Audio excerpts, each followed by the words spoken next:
Hello,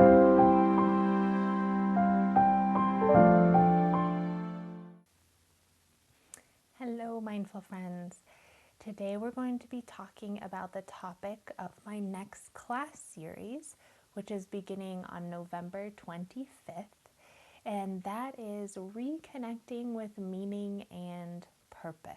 So, what a perfect season to do that as we move into the holidays and all these things that can either bring us a lot closer to purpose and meaning and connecting with each other from the heart. Or sometimes, if we're not so intentional and aligned, these busy, chaotic seasons can bring us further away as we focus on things that maybe don't align so much with heart, but are on expectation and obligation around this season. This topic is, I think, one of the foundational topics of mindfulness, but spirituality and just living with happiness in general.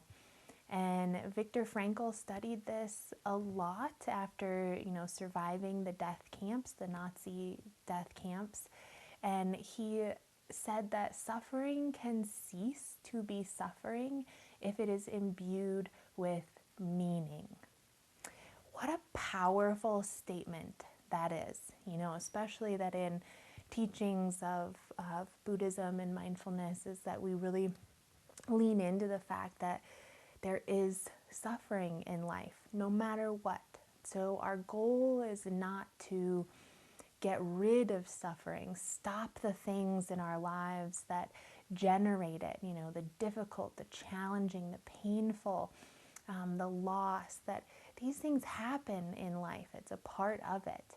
And Viktor Frankl is kind of pointing to what Buddhists taught as the way out of suffering. Suffering exists, but what's the way out of it?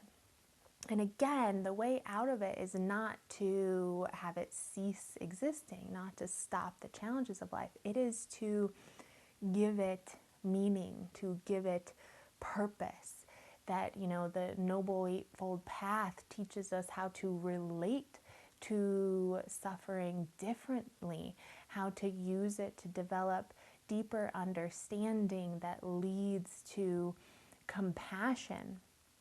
And we think about that with this Viktor Frankl quote, and combining those wisdoms together is, if we want suffering to not be such this awful struggle that we all try to avoid and hate, we could bring meaning to it. So we can't avoid it, we can't get rid of it. What can we do with it? The Buddhist teaching, Eightfold Path, this Viktor Frankl of bringing meaning to it. What does that mean? What does it mean to have meaning and purpose in life? And how does that decrease the amount of suffering? And as I've been continuing my mindfulness practice, I explore this more and more and find out more and more about it all the time. But I definitely find this to be the foundational truth. And when we bring meaning to suffering, it's like it shifts that from this is happening to me to this is a part of life. How can I use this on my path of growth, right? So the one hand is suffering shouldn't happen. This is happening to me. Woe is me. This is awful. Life is hard. On the other hand, bring meaning and purpose in, and it says, this is hard. Here is suffering. I have identified it. Here's my intention in life. Here's what it's like to live in alignment. And now how can I use this suffering? How can I be with it in a way that reveals more wisdom to me, a deeper understanding of self and the world, that then in turn develops more of these heart energies that I want to be living with, that kind of unfolds another layer, another depth of life.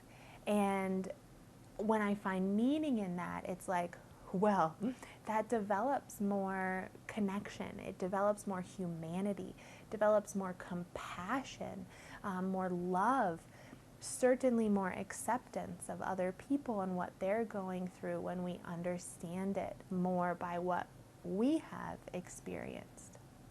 And I have been exploring this in my own life, and friends have brought this to me recently as well, as they have had new challenges pop up in their lives, whereas mine is this miracle of a child, Mr. Miles, who is also a very big challenge. And like I said, I was very spoiled before, being able to do whatever I wanted all the time, having all this time into being absorbed in taking care of this other human, like a dissolving of me into I'm here to support this other being, to nurture him, to take care of his every need, every whim, every moment.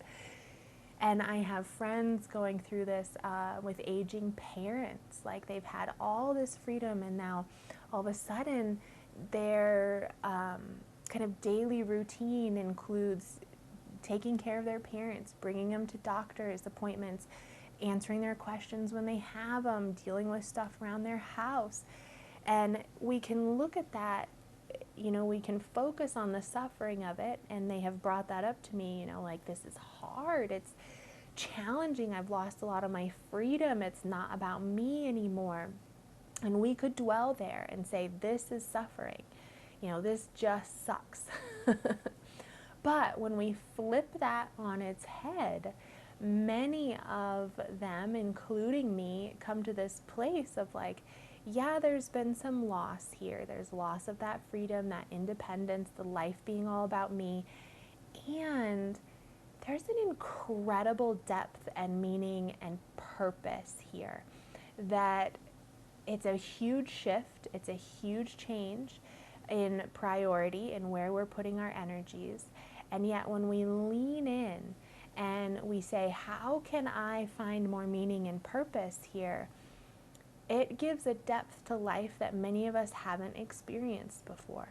When you give so fully to somebody else, it fulfills you in a totally different way and creates this bond and this depth.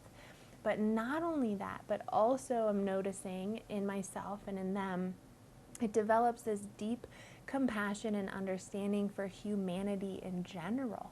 That it's not just about the play, it's not just about when we can have fun and go on adventures, but that the depth and the meat and the connection and the spirituality comes when we're in service, when we're living through hard times and giving of ourselves in that, and developing this deeper sense of purpose and a deeper sense of heart-centered self in these experiences.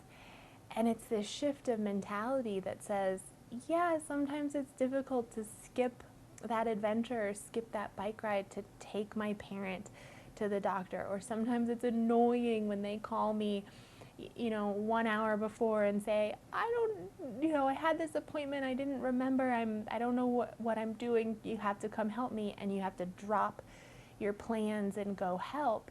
There's a suffering in that, and they're in that kind of sacrifice that, and Viktor Frankl had said that too, of finding that purpose in the sacrifice, is that gives you this understanding of others' suffering, of just the journey of life, and it gives you that opportunity to connect with your parent on this other level, or with me, with Miles and my child, connecting on this other level and saying, this is the nature of life. It's taking care of one another, it's being in the nitty-gritty, it's love. It develops this giant sense of love in doing those things, and this gives us that juice of life, like the true depth of life, the true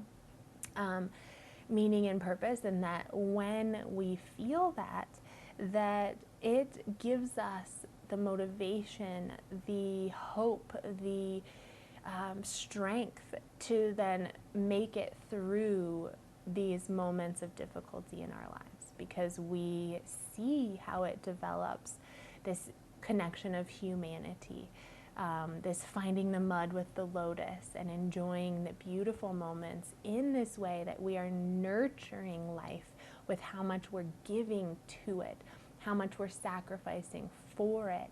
And now it's this appreciation of the goodness of life, of the preciousness of it, the miracle of it, because we are in the process of tilling that soil, rotating the compost, getting in the mud, and we are growing this beauty of life down in the muck.